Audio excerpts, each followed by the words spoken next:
ನಮಸ್ತೆ ಪ್ರಿಯ ಸ್ನೇಹಿತರೆ, ಈಗ ನಾನು ಒಂದು ಒಳ್ಳೆಯ ವಿಷಯ ತಂದಿದ್ದೀನಿ. ಇದು ಎಲ್ರಿಗೂ ಇಷ್ಟ ಆಗುತ್ತೆ. ಒಳ್ಳೆಯವರಿಗೆ ಕೆಟ್ಟದ್ದು ಆಗ್ತಾ ಇದ್ದಾಗ ನಮಗೊಂದು ಪ್ರಶ್ನೆ ಬಂದೇ ಬರುತ್ತೆ.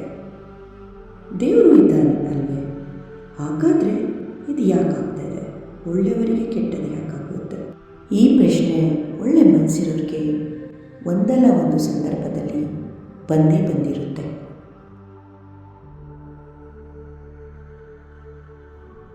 ನಾವು ನಂಬಿದವರು, ನಮ್ಮದೇ ಜನ ಕೆಲವೊಮ್ಮೆ ಹೆಚ್ಚು ನೋವು ಕೊಡ್ತಾರೆ.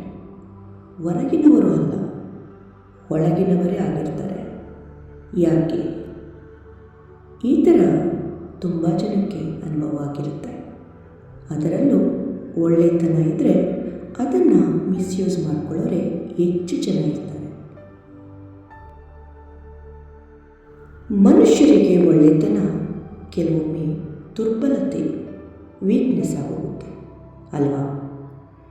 ಈ ಕಾರಣಕ್ಕೆ ಒಳ್ಳೆಯವರನ್ನೇ ಸುಲಭವಾಗಿ ಬಳಸ್ಕೊಳ್ತಾರೆ ಕೆಲವರು.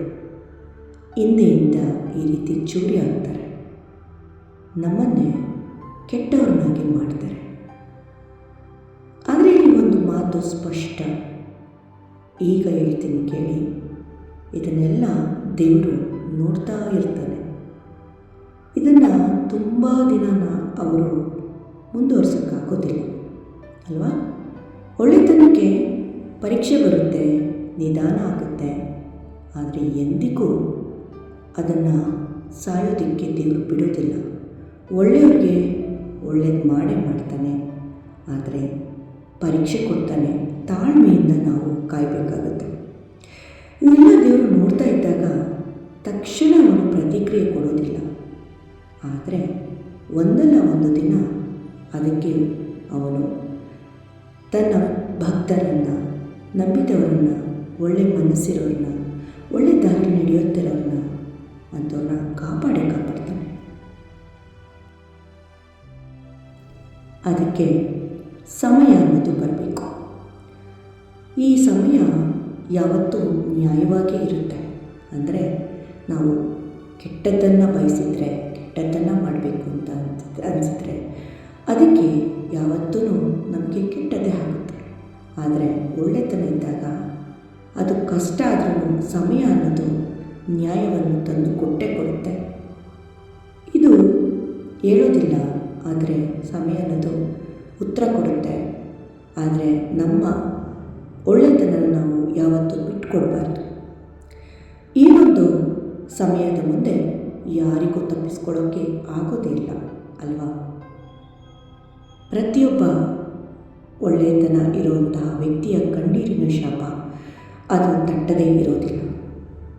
ನೀವು ಯಾವತ್ತೂ ಅಯ್ಯೋ ನಾವು ಒಳ್ಳೆಯವರಾಗಿದ್ದೀವಿ, ಇದರಿಂದ ನಮಗೆ ಈ ಥರ ಅನ್ಯಾಯ ಆಗ್ತಾಯಿದೆ, ಸೊ ನಮ್ಮ ಒಳ್ಳೆತನ ಸರಿ ಇಲ್ಲ, ನಾವು ಕೆಟ್ಟವರಾಗಿರಬೇಕು ಅಂತ ಮಾತ್ರ ತೆಗೆದುಕೊಳ್ಬೇಡಿ. ಯಾವತ್ತೇ ಆಗಲಿ ಕೋಪದಿಂದ ತೀರ್ಮಾನ ಮಾಡ್ಕೊಳ್ಳೋಕ್ಕೆ ಹೋಗಬೇಡಿ. ತಾಳ್ಮೆ ಇರಲಿ. ಇದರಿಂದ ಮುಂದೆ ಒಂದು ಒಳ್ಳೆಯ ದಿನ ಬಂದೇ ಬರುತ್ತೆ. ಇದಕ್ಕೆಲ್ಲ ಉತ್ತರ ಕೊಟ್ಟೇ ಕೊಡುತ್ತೆ. ಒಳ್ಳೆಯವರಿಗೆ ಕೆಟ್ಟದ್ದು ಮಾಡೋಕ್ಕೆ ಬಂದರೆ ದೇವರು ನೋಡ್ತಾ ಇರ್ತಾನೆ ಅಂದ್ಕೊಂಡಿದ್ದೀರಾ? ಇಲ್ಲ, ಸಮಯಕ್ಕೆ ತಕ್ಕನಾಗಿ ಅವನು ಅಂಥವರನ್ನು ಶಿಕ್ಷಿಸ್ತಾನೆ, ಉತ್ತರ ಕೊಟ್ಟೇ ಕೊಡ್ತಾನೆ. ಕೆಟ್ಟವರಿಗೆ ಒಳ್ಳೆಯವರಿಗೆ ಒಳ್ಳೆಯದು ಮಾಡೇ ಮಾಡ್ತಾನೆ.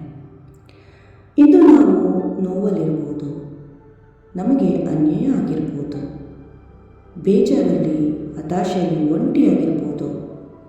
ಆದರೆ ನಾಳೆ ಅನ್ನೋ ಒಂದು ಕಾಲ ಬಂದೇ ಬರುತ್ತೆ, ಎಲ್ಲವನ್ನು ಸರಿಪಡಿಸುತ್ತೆ. ನಮ್ಮ ಜೀವನದಲ್ಲಿ ಕೆಲ ಕ್ಷಣಗಳು ತೋರಿಸಿಕೊಡ್ತವೆ ಯಾರು ನಿಜವಾದ ಸ್ನೇಹಿತರು, ಯಾರು ನಮ್ಮವರು, ಯಾರು ಮುಂದೆ ಒಂದು ಹಿಂದೆ ಒಂದು ಇರುವಂಥವರು, ಮತ್ತು ತಂದಿಟ್ಟು ತಮಾಷೆ ನೋಡುವವರು ಯಾರು ಎಂದು ಕಾಲವೇ ಉತ್ತರಿಸುತ್ತೆ.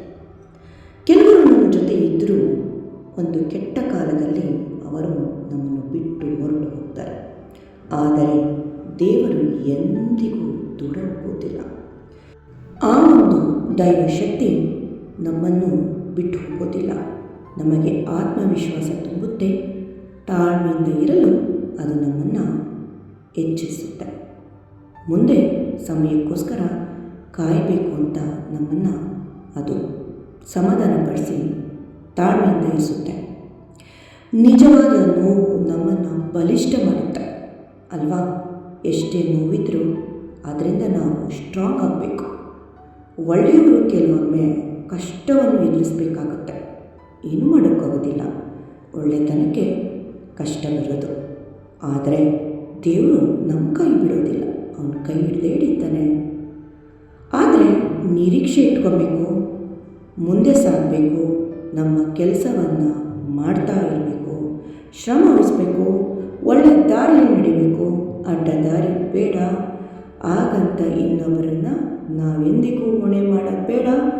ನಮ್ಮಲ್ಲಿ ನಮಗೆ ನಂಬಿಕೆ ಇರಬೇಕು. ನಮ್ಮ ಜೀವನದಲ್ಲಿ ಕತ್ತಲೆ ದಿನಗಳೇ ಇರುತ್ತಾ, ಬೆಳಕು ಬರೋದಿಲ್ವಾ? ಹಾಗೇನೂ ಇಲ್ಲ. ಈಗ ಕತ್ತಲೆ ಇರ್ಬೋದು, ನಾಳೆ ಬೆಳಕು ಬಂದೇ ಬರುತ್ತೆ.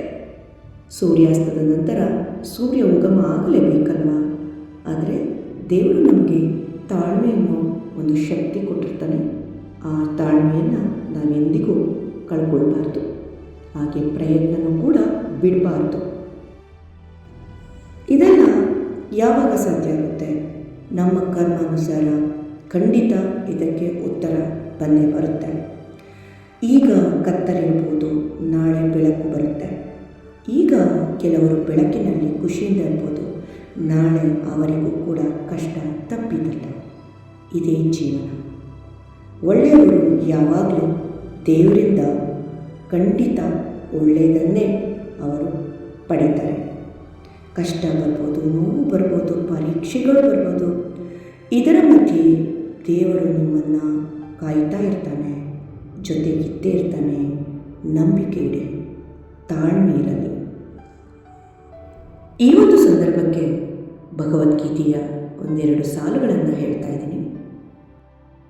ಕರ್ಮಣ್ಯವಾಧಿಕಾರಸ್ತೆ ಮಾ ಫಲೇಶು ಕದಾಚನ ಮಾ ಕರ್ಮ ಫಲ ಹೇತುರ್ಭೂರ್ಮಾತೆ ಸಂಗೋತ್ಸ್ವ ಕರ್ಮಣಿ.